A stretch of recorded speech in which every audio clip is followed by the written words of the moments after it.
Hola a todos, muy buenas, bienvenidos a este nuevo encuentro que vamos a ver hoy. Vamos a hablar de ASME P30.1, esta que tenemos aquí, ASME P30.1. La versión que tengo yo es la del 2019, ya salió la del 2022 con algunos ajustes, pero esta todavía no la tengo. Tengo esta, que básicamente es la misma base que la del 2022. Dice planeación de las actividades de manejo de cargas. Vamos a ver esta parte, de manera que iniciamos entonces. Esta norma, que es la ASME P30, vamos a ver el prólogo. ¿Cómo nace esta norma? Bueno, en el 2008, aquí en el 2008, el estándar, el comité de estándar B30 creó un grupo que se llamó el grupo de trabajo, el grupo de tareas, y consideraron ellos la viabilidad de desarrollar un estándar que se enfocara en la planeación de izajes, de tareas de izajes. Basándose en el reporte de este grupo, el Comité B30 favoreció la creación entonces de un estándar reconocido, pero ellos también reconocieron que este estándar podía no adaptarse a los equipos cubiertos por ASME B30. De tal manera que decidieron la creación entonces junto con ANSI de crear un comité aparte llamado el P30, el comité de planeación P30. Entonces nace allí el comité de planeación P30. ¿Para qué? Precisamente para hacer procesos de planeación de izajes en el uso de grúas, derrick, hoist, cableways o teleféricos de cables, dispositivos aéreos de izaje y accesorios de izaje. Esto fue aprobado en el 2010. Posteriormente, en el 2014, ANSI lo aprueba como un estándar de los Estados Unidos. Y la última versión que tengo yo es la del 2019. ¿Okay? Para posteriormente, cada 3 años, estos tipos de estándares en ASME se renuevan cada 3 años. ¿Listo? Entonces vamos ahora a iniciar, ahora sí, a la introducción de ASME P30.1.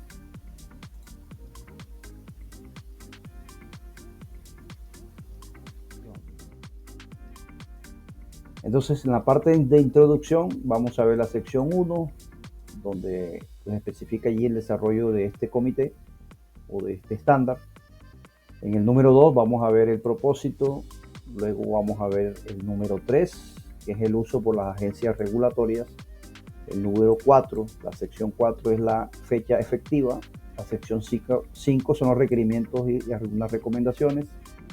En la 6, los requisitos por parte de las revisiones, o más bien los requerimientos de revisión.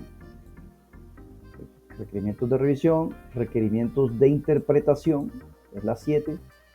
Y la última sección de la introducción es las guías adicionales. Vamos a ver primero esta parte que es la introducción y luego pasamos ya ahora sí directamente al capítulo 1, posterior al 2, 3 hasta el 5.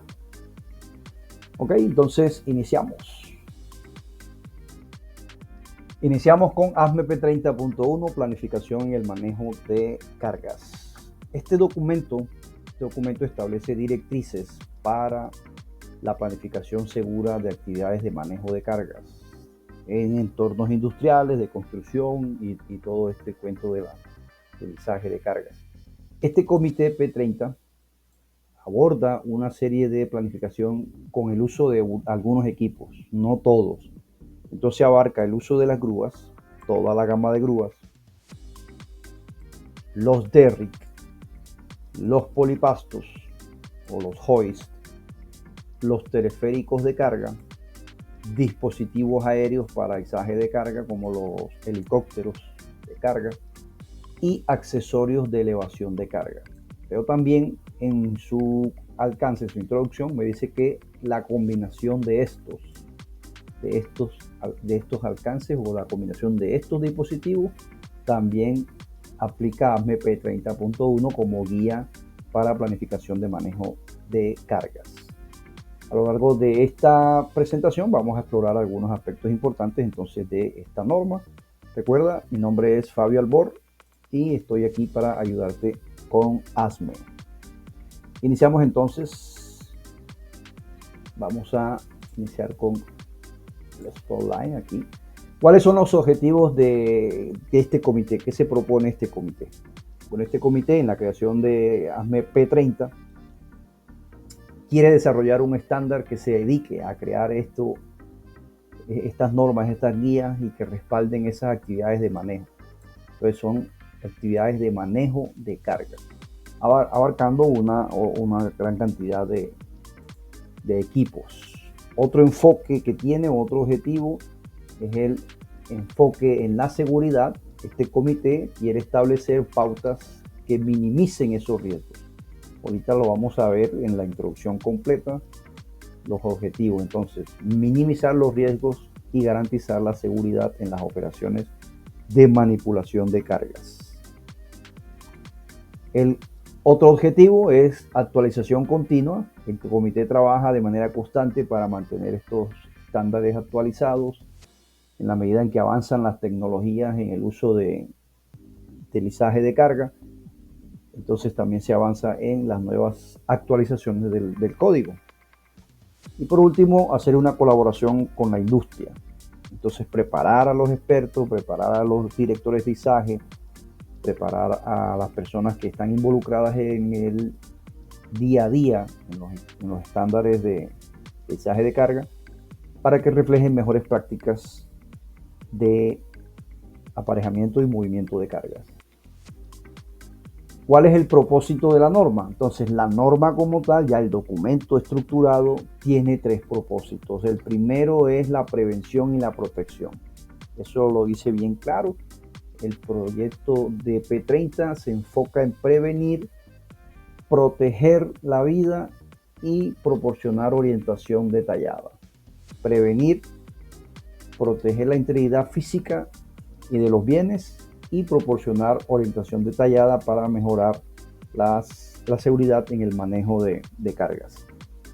Entonces tiene la prevención, la protección y la orientación para mejorar estas actividades, abordando los riesgos potencialmente peligrosos. El otro objetivo es la orientación integral hacia todos los involucrados en el proceso, a los propietarios, a los empleadores o usuarios. Entonces, una orientación integral para el uso de estas actividades o para la manipulación de actividades tales como la planeación en el manejo de las cargas, ya sean verticales u horizontales. Y tiene también otro objetivo o otro propósito, que es ser un apoyo regulatorio para las actividades que se desarrollan y que las autoridades gubernamentales son las reguladoras. Entonces es un apoyo de regulación por parte de ASME para los gobiernos locales o el gobierno estatal, federal en los Estados Unidos. Como esta es una norma de un estándar, entonces es una norma de consenso. Esta norma también es extendida y muchos países, en Latinoamérica sobre todo, acogen el código ASME como una regulación específica, adaptada pues a ciertos contextos y a ciertas necesidades en sus proyectos o en sus programas de movimiento de carga.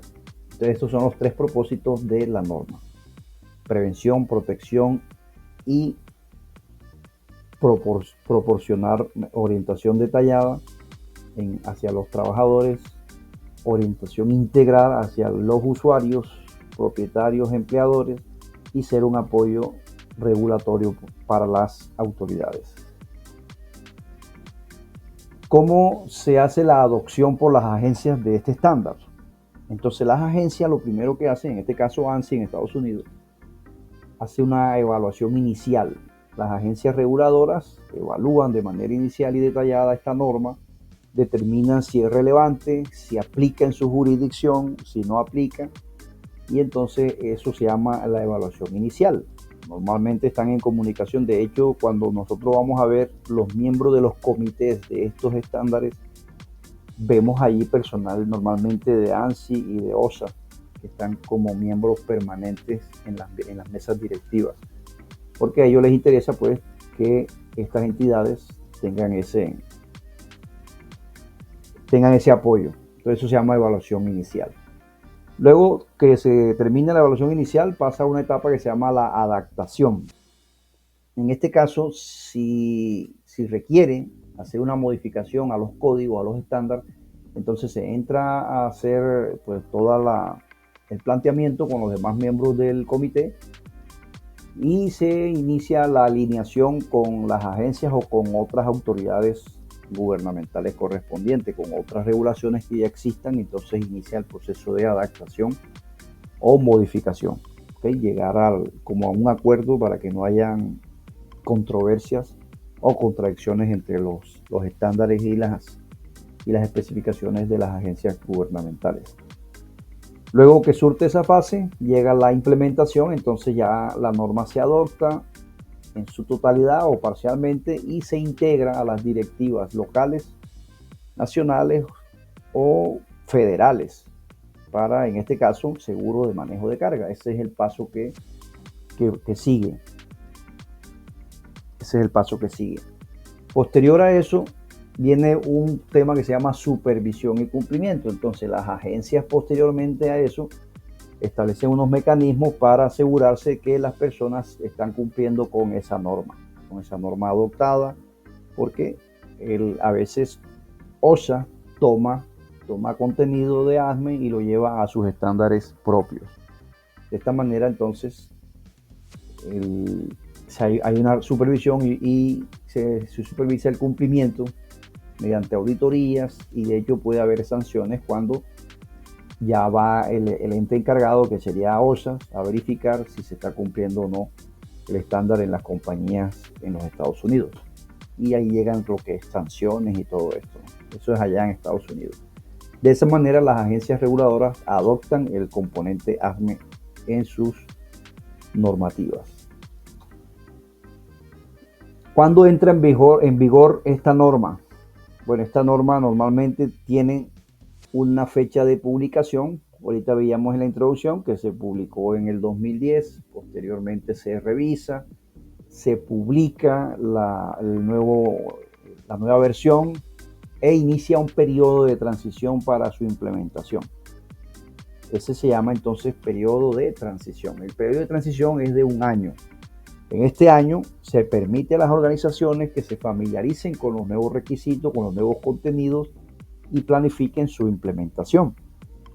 Normalmente en un periodo de transición o cuando hay una versión nueva, se revisan conceptos, se aclaran algunos conceptos, se eliminan algunos, se extienden otros o se cambian algunos parámetros, se eliminan. Entonces esto es lo que se debe adquirir, pues cuál fue el cambio y planificar su implementación. Esto es en cuanto a el periodo de transición. Una vez pasa el periodo de transición, entra en vigencia. Ahí sí entra en vigencia, que se llama fecha efectiva.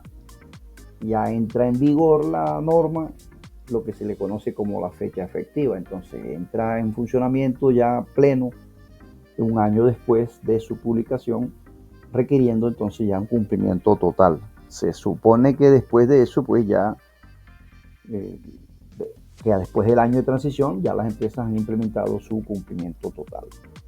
Ese es en la sección 4 de la introducción.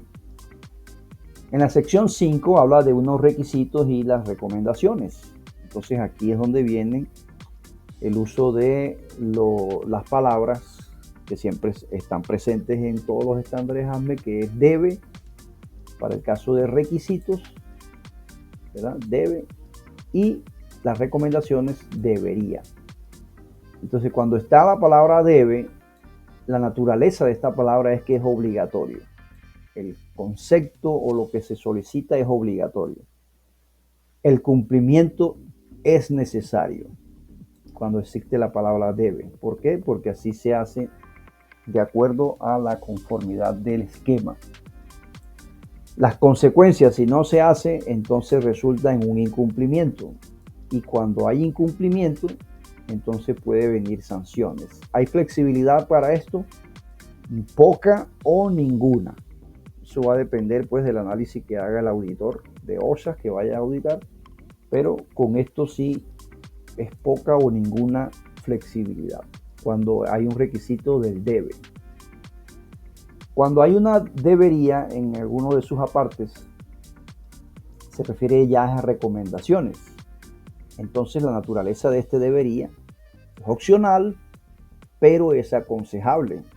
Entonces ASME lo deja abierto, te dice que deberías hacerlo, o aconseja hacerlo, recomienda hacerlo. Es aconsejable implementarlo, pero es opcional. El cumplimiento de este debería estaría sujeto pues a circunstancias específicas, ¿verdad? Si hay un deberías hacer esto, deberías hacer aquello, entonces se hace el análisis, la empresa internamente hace el análisis de sus circunstancias específicas y si decide aplicarlo o no, pues ya debería tener sus criterios. ¿Okay? ¿Consecuencias si no se aplica? No hay ninguna consecuencia, no hay incumplimiento de la norma si no se sigue. ¿Okay? ¿Por qué? Porque es debería, es opcional. La flexibilidad hacia esto, sí, es mayor adaptabilidad a ciertas situaciones, las compañías se adaptan más y pues como es algo opcional, pues algunas empresas lo deciden implementarlo, otras no, todo va a depender pues de sus características, las características comerciales de la compañía. Proceso de revisión, ¿cómo es este proceso de revisión de la norma? Vamos a verlo. Entonces, si la norma sale como se publica y entra en fase de transición, luego a fecha efectiva, entonces puede haber un proceso de revisión de la norma. Esa es la sección 6. Y hay una solicitud. Primero, las partes interesadas envían la solicitud detallada a la revisión al secretario del comité de la norma P30. Es como un derecho de petición, una solicitud de revisión donde se incluyen justificaciones y propuestas específicas de cambios. Entonces se envían de esa manera, ¿no? Se tienen sus canales de recepción de este tipo de solicitudes. Posterior a esto, cuando ya se reciben esas solicitudes de revisión, cuando incluso va a pasar a otra versión, que ya es momento de revisión, entonces ese comité evalúa esas solicitudes, evalúa si tiene un mérito técnico, si se alinea con otros objetivos de la norma o incluso con otros estándares y decide o no sobre su inclusión en futuras revisiones. Entonces posiblemente no se puede implementar en esta revisión, lo dejamos para la próxima, de manera que el comité es autónomo en decidir si se incluye en futuras revisiones o no. ¿Ok? Posterior a esta fase, entra una fase que se llama la fase de desarrollo de borradores o el draft. Entonces aquí se elaboran unas propuestas, se incorporan algunos cambios, se asegura que haya coherencia en el resto de la norma y estos borradores luego pasan a una consulta pública. Se someten a un periodo de consulta pública permitiendo comentarios de quién, de los autores directos o los que impactan, en este caso, este tipo de documentos.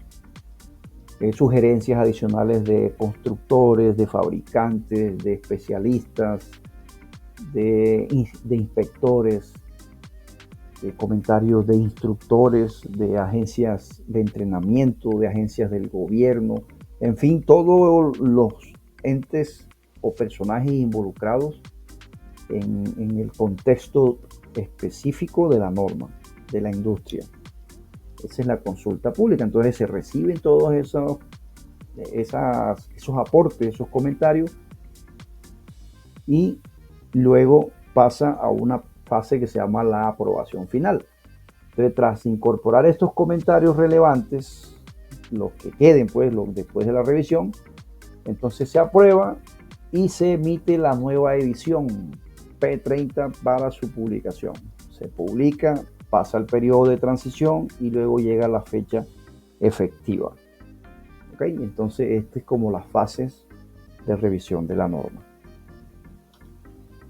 Luego viene la sección 7 que habla de la interpretación. Ya una vez está en firme la norma, viene entonces la interpretación. En la interpretación, vamos a ver aquí la interpretación. Está aquí. Hay solicitudes por parte de usuarios que piden que el comité P30 haga una interpretación oficial. De pronto hay algún término que se desconoce o alguna inquietud, alguna duda de algo. Entonces se envía esa solicitud, se llena un formulario específico para eso. Es un formulario en línea, está en la página de ASME. Se hace todo el desarrollo y le llega al comité P30, en ese caso a la secretaría. Esa solicitud le llega allí, la secretaría la recepciona y la pasa a un proceso de revisión. Entonces el comité se reúne, evalúa cuidadosamente esas solicitudes de interpretación y si consideran que el contexto específico y tiene una intención de proporcionar respuesta clara y autoritativa de la norma, entonces le hacen una inclusión, lo incluyen para respuesta. Entonces llega al comité o a los encargados de la respuesta, de interpretarlos, y estos emiten por escrito la respuesta directa a la persona que hizo la consulta, proporcionándole la clarificación de los aspectos de la norma y su aplicación en ciertas situaciones particulares. Entonces se le envía directamente a esa persona el concepto. Posterior a eso, se hacen públicas las que son relevantes, porque eso llega a una cantidad de interpretaciones, pero las que son públicas y que puede impactar a una gran cantidad de personas, entonces se hacen públicas para beneficio de otros usuarios, de todos los usuarios. De esa manera, el comité ayuda a mantener una comprensión consistente y actualizada de todos sus requisitos, de todo el contenido de la norma, y de esta manera pues hace la norma más clara. Luego, de último, aparece una guía adicional, la importancia de los factores de diseño, limitación de equipo. Aquí se enfoca en 3 cosas y como guía adicional habla de los factores de diseño de los equipos. Entonces los equipos que manejan cargas deben diseñarse considerando como factor crítico la capacidad de carga, la estabilidad, la resistencia a la fatiga y las condiciones ambientales. La norma hace mención de estas características, que el criterio de diseño debe enfocarse en esas 4 cosas. Luego habla de las dimensiones y limitaciones como guía adicional, que ya tiene que ver con las características físicas y operativas de ciertos equipos, para que el fabricante las tenga en cuenta, los usuarios comprendan y respeten esas limitaciones con respecto al uso seguro y eficaz de los equipos. Y otro concepto que tiene en cuenta es que se siga el cumplimiento de los estándares, que se mantenga el cumplimiento de los estándares de seguridad que apliquen a ciertas industrias, aparte de los códigos de ASME, tanto en el diseño inicial como el mantenimiento continuo y las inspecciones regulares de las instalaciones, de los equipos y de los procesos. Esa es la introducción a ASME P30.1 que tengo para ustedes en esta capacitación. Voy a dejar en el link abajo la descripción, entonces posteriormente vamos a ir sacando los próximos videos, son alrededor de unos 12 videos para poder cubrir todo el contenido de ASME P30.1. Sin más me despido y que tengan un feliz día.